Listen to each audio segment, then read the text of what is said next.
شاید غالباً حضرت علی ایک اور شادی کرنا چاہ رہے ہیں، تو حضور اکرم نے بہت اچھے نرم الفاظ میں ان کو جمعے کے خطبے میں کہا کہ یہ جو ہے میری بیٹی جو فاطمہ ہے اس کا دل کوئی نہ دکھائے، جو اس کا دل دکھائے گا تو گویا اس نے میرا دل دکھایا۔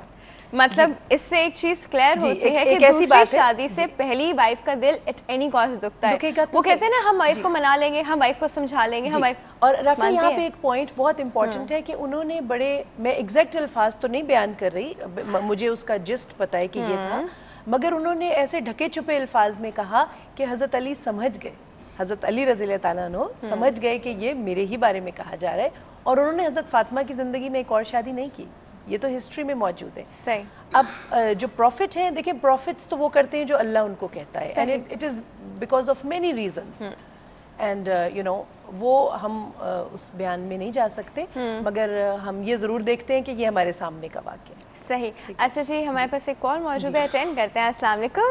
وعلیکم السلام۔ گڈ ہیلدی مارننگ، کون بات کر رہے ہیں؟ اور آپ کیسی ہیں؟ ٹھیک ہے؟ میں بالکل ٹھیک ٹھاک۔ بات کون کر رہا ہے؟ میں راحت، مسز راحت بول رہی ہوں۔ مسز راحت، آپ کیسی ہیں؟ اللہ کا شکر ہے۔ اچھا جی، کیا ہاں جی کیا کہنا میں اسی پول کا جواب دینا چاہوں گی۔ ہاں جی بالکل دیجیے۔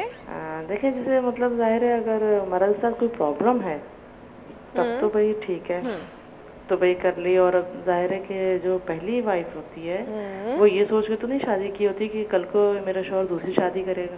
ہاں ڈیفینیٹلی، کون ایسے کر کے جو کم از کم ہمارے کلچر میں یہ بات پتا ہوتی ہے کہ بھائی میرے سے پہلے ایک بیوی ہے اس کی، صحیح، تو اس کو جو ہے اس چیز کو وہ سوچ کے آتی ہے کہ اس کی پہلے سے بیوی ہے، تو اس کو یہ چیز سمجھنی چاہیے کہ اگر میں مل جل کے دوستی کے ساتھ رہوں گی تو ہماری زیادہ اچھی رہے گی۔ یہ ہو سائیکولوجیکلی ہو نہیں پاتا، نہیں ہوتا ہے، میں نے ہمارے بلکہ ماموں ہیں وہ بھی رہتے ہیں اپنے دونوں بیویوں کو ساتھ رکھے ہوئے ہیں، تو اس میں تو یہ ہے کہ ظاہر ہے جب انسان کو یہ بات پتہ ہے تو مطلب دوستی تو یہ دونوں طرف سے ہونی چاہیے، دوستی ایسے نہیں ہو سکتی۔ دوستی اس جگہ پہ میں نے دیکھی ہے، اب ہمارے جو ماموں کی وائف ہیں وہ دونوں ساتھ بیٹھ کے کھانا کھاتی ہیں۔ یہاں پہ تو مووی بننی چاہیے۔ ہاں دونوں، یعنی دونوں کے ڈریس ایک جیسے آتے ہیں، ہمارے ماموں دونوں کے ڈریس ایک جیسے لے کے آتے ہیں۔ اب وہ انصاف والی بات آ گئی نا، اور یعنی کھانا ایک پلیٹ میں دونوں کھاتی ہیں، یعنی وہ یہ کہتے ہیں نہ میرے ساتھ کوئی کھائے گی نہ الگ کوئی کھائے گی، دونوں ایک ساتھ بیٹھ کے کھائیں گی، ایک جیسے ڈریس اور ایک جیسے کلر، ایک جیسی مطلب چپل، ایک جیسی چیزیں پہن کے جائیں گے۔ تو یہ چیز مرد پہ بھی ڈیپینڈ کرتی ہے کہ مطلب ظاہر ہے جب وہ دوسری کرتا ہے تو اس کو یہ چیز سمجھنی چاہیے کہ جو میں جس کو لا رہا ہوں اور جو پہلے سے رہ رہی ہے، پہلے سے جو رہ رہی ہے وہ تو مائنڈ نہیں بنائے ہوئے تھے کہ میرا شوہر کل کو شادی کرے گا دوسری، لیکن جو آئی ہے وہ تو یہ سوچ کے آئی ہے کہ میرے سے پہلے بھی کوئی اور ہے۔ صحیح کہہ رہی ہیں، صحیح ہے، ٹھیک ہے۔ تو اس کو یہ چیز جو ہے کمپرومائز اس کو کرنا چاہیے کہ بھائی میں جا رہی ہوں تو مجھے اپنی جگہ بنانی ہوگی۔ صحیح، ٹھیک ہے۔ تو اپنی جگہ بنانے کے لیے ظاہر سی بات ہے کمپرومائز اس کو بھی کرنا ہے، پہلی والی تو ظاہر ہے اس کو برداشت کر رہی ہے، اس کو کمپرومائز ہے، اس کا آلریڈی کمپرومائز ہے، وہ تو اس کا یہ ہے کمپرومائز، اب وہ ہر چیز میں نہیں کر سکتی۔ صحیح کہہ رہی ہیں، چلیں جی۔ اس کے لیے ظاہر اب میں یہ بھی کہوں گی کہ بھائی ظاہر ہے ہمارے مطلب نیبر میں بھی ایک چیز ہے، وہ کمپرومائز نہیں کرتی ہیں، دونوں میں مطلب دوستی نہیں ہو سکتی۔ دوستی تو وہاں ہوگی نا جہاں آپ رسپیکٹ بھی کریں، دوسری جو آتی ہے وہ اگر چھوٹی ہے تو وہ رسپیکٹ اگر کرتی ہے تو ٹھیک ہے۔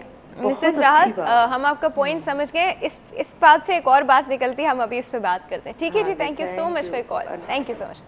اچھا جی، دا پوائنٹ از ہم لوگ اکثر یہ بات کرتے ہیں کہ ایک عورت کی دشمن ہوتی ہے، this is a very you know common thing around, اور دوسری جو آتی ہے کیا وہ یہ سوچ کے نہیں آتی کہ وہ کسی اور عورت کا ہسبینڈ، یو نو شی از، وہ کسی اور عورت کا ہسبینڈ ہے، ان کی گھر ہے، ان کا فیملی بنی ہوئی ہے، why are you interfering and why are you going to disturb their house any way?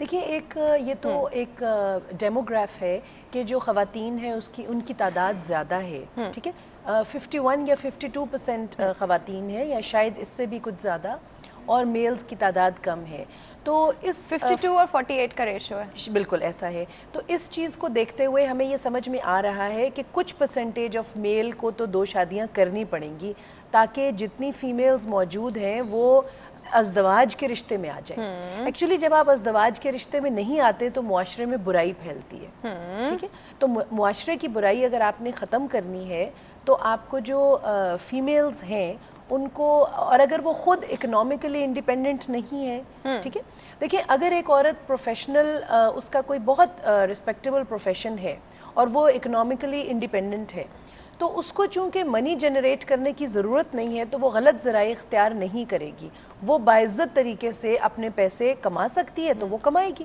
ٹھیک ہے. مسئلہ تب آتا ہے جب آپ نے لڑکی کو صحیح سکل نہیں دیے, نہ اس کو کوئی سکل سکھایا, نہ اس کو ایجوکیشن دی, ٹھیک ہے, اب وہ اکنامکلی ہائیلی ڈیپینڈنٹ ہو گئی, رائٹ. ابھی اس کے پاس اگر جائز ذرائع نہیں ہے منی کمانے کے اور اس کو ڈیپینڈنسی ہے تو وہ پھر غلط ذرائع بھی استعمال کرے گی. تو اس سے کہیں بہتر ہے کہ وہ ایک ایسے مرد کے نکاح میں آ جائے جس کے پاس پیسے موجود ہیں اور جو اس کو کر سکتا ہے. You are giving a very valid reason ہے, لیکن ہمارے یہاں یہ ریزن کہاں فالو ہوتا ہے؟ جی, مطلب کہ دیکھیں ان چیزیں نیتوں پہ ڈیپینڈ کرتی ہیں نا, تو اگر آپ کی نیت صحیح ہو تو پھر اس ریلیشن میں اللہ تعالیٰ بھی مدد کرے گا, ٹھیک ہے, اگر نیت صحیح ہو. نیت ہے, نیت یہ والی ہو کہ you supporting and helping Samoon out, یہ والی, یہ اور نہیں ہمیں کہ پتہ ہے کہ پرسنٹیج, دیکھیں پوری دنیا میں سوائے انڈیا میں ہر ملک میں خواتین کی پرسنٹیج زیادہ ہے. انڈیا میں چونکہ انہوں نے وہ ایمنیو سینٹسس کے تھرو ایک چیز, وہ کہ ایک اوپن فیکٹ ہے, اوپن سیکرٹ ہے کہ یہ ہو رہا ہے وہاں پہ, فیمیل جو جینڈر ہے, جی بالکل, فیمیل جینڈر جو ہے وہ بیفور برتھ ختم ہو رہا ہے دنیا سے, انڈیا سے. تو ان کے ہاں ایک بہت بڑا کرائسس آنے والا ہے جس کا ان کو اندازہ ہی نہیں ہے. ہر شخص کے تو وہاں 2 بیٹے ہو گئے, مگر بیٹی کہاں سے آئے گی شادی کے لیے؟ اور وہ جو چیزیں ایک بیٹی میں تھیں, ایک بیٹی میں ہیں, جس سے کہ معاشرہ چل رہا ہے, وہ کیسے ان کا معاشرہ سپورٹ کرے گا؟ صحیح.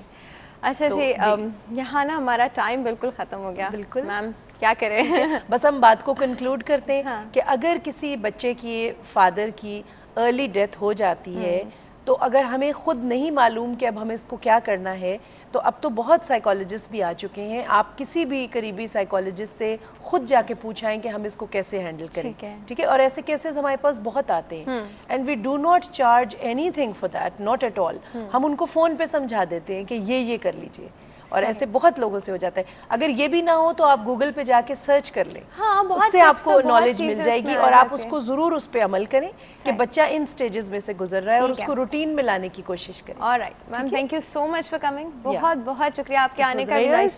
I know it was a very nice talk today and kind of depressing as well. چھوٹی سی بریک ہے ویئرز, بریک کے بعد ہم بات کرنے والے another depressing topic, second marriage پہ کہیں نہیں جائے گا. we'll be right back.